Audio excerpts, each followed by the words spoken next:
Merhaba sevgili izleyiciler ve Biraz TV'de bugün yakından tanıdığınız bir isim Stefano Maruzzi'yi ağırlıyoruz. Kendisi biliyorsunuz GoDaddy'nin Avrupa, Orta Doğu ve Afrika bölgesi Başkan Yardımcısı olarak görev yapıyor.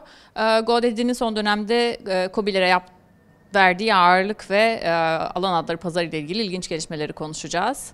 Hi Stefano, welcome back. Hi, nice to be here in Istanbul.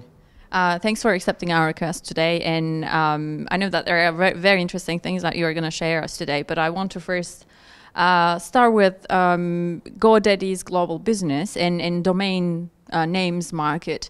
As far as I know, in 2016 in Q1, worldwide domain names market reached more than like 320 million registered names, and you have got a market share of 20% or something. You're still leading the market, right?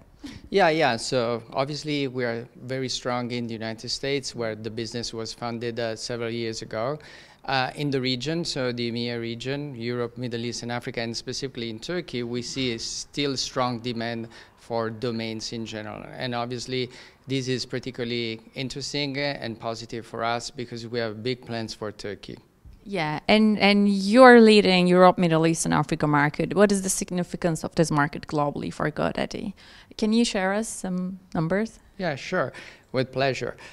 So Turkey is a key market for our EMEA operations, and actually it's the second one in terms of size, both in terms of customers, so customer base, and revenue, which is particularly unusual, right? Because you expect larger European economies to play a bigger role.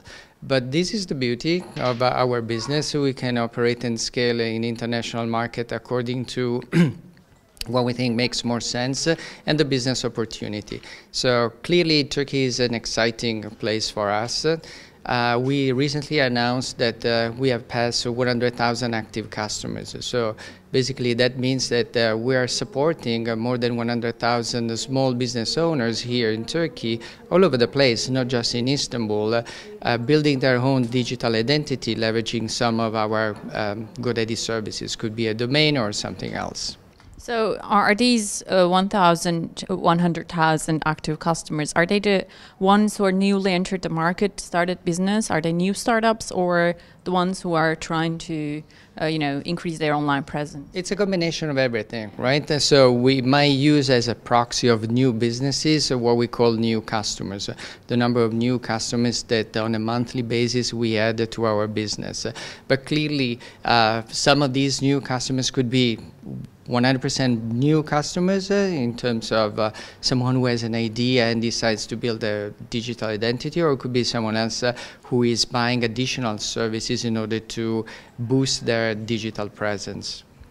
Yeah, and hosting and business presence, I think, is when you look at your global revenues. I just made a small research before coming here, and I saw that right after domain names, it's the second biggest revenue. Where you get your revenues, and the third one is business applications. And is it the same for Turkey? Yeah, so in Turkey we are known as a registrar, so a company specialized in domains, which is true. And I think based on our data, we recently moved to number one in terms of volume of domains sold in the Turkish market. Again, another accomplishment that makes us extremely proud, and another indication of the potential of the Turkish market. But besides that, we sell, as I said, several services. For example, we recently became the world #1 reseller of Office 365, which is a productivity suite, as I think the greatest majority of our audience know. But it's great to see that we have an opportunity to power professionals with a suite of products that offer some space in the cloud, so simplifying sharing and collaboration. But besides that, obviously, we offer other services in the area of e-commerce. You want to build a website and you want to power your website with e-commerce functionality. That's part of our offering. And on top of that, there are other services tailoring more sophisticated users for example, privacy, security, backup, that kind of stuff. So basically, it's a one-stop shop targeting the native business and more advanced and sophisticated users. Yeah, for SMEs is a very important part of your business, I know, but globally. But when you look at a domain names market, it's very much fragmented, right? Like there are just big tech companies who are just spending millions of dollars for private labels, and on the other hand, we've got more extensions. How is the market evolving today? A more general question. Yeah, so if you look at the domain industry, it has changed dramatically in the last couple of years. .com is still very relevant. It's a sort of de facto standard for the internet, and here in Turkey is particularly popular. And .net as well is another very popular domain. But there are roughly another 400 additional new GTLDs. And for example, here in Turkey this year, we've been able to successfully launch .istanbul and .ist, right, as an extension of .istanbul. It's an example of the variety and the diversity of domains that can be used today, rather than, let's say, the basic, the known one as .com. .shop, .cloud, .web, .global, .guru. These are just a few of the domains that have become relatively popular because they scale well in multiple languages and they work, I think, well in Turkey as well.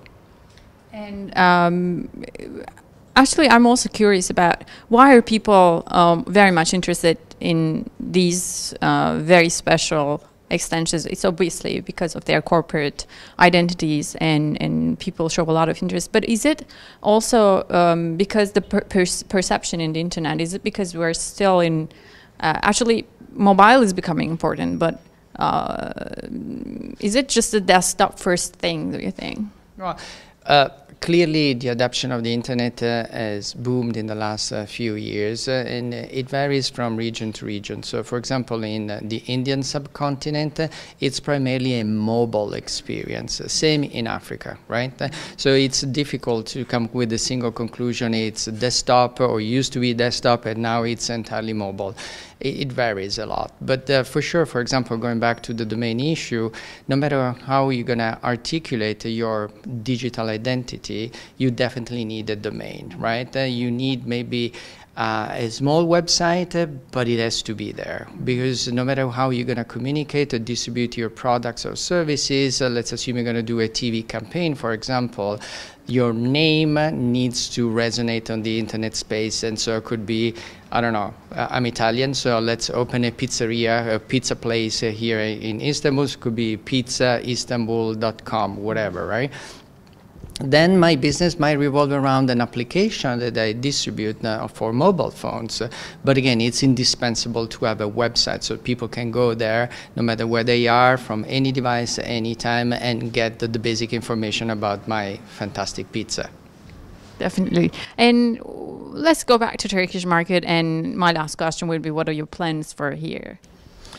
Again, as I said, we see a lot of potential in the Turkish market, and we're really pleased to see that our investment resonate with small business owners all over the place, not just in Istanbul. So going forward for 2017, we expect to invest more in the local market, further raise our awareness, and one of our objectives is to be perceived among small business owners and web pros as well, so people more technical who develop websites for third parties, to be perceived as a hosting solution as well. So they can buy hosting packages and hosting products from us with the same level of quality and reliability that they can expect from us as a well-known registrar. Thank you very much, Stefano. It was a pleasure, as always, to have you here. My pleasure. Thank you, Marve. Sevgili seyirciler, bir sonraki röportajımızda görüşmek üzere. Hoşça kalın.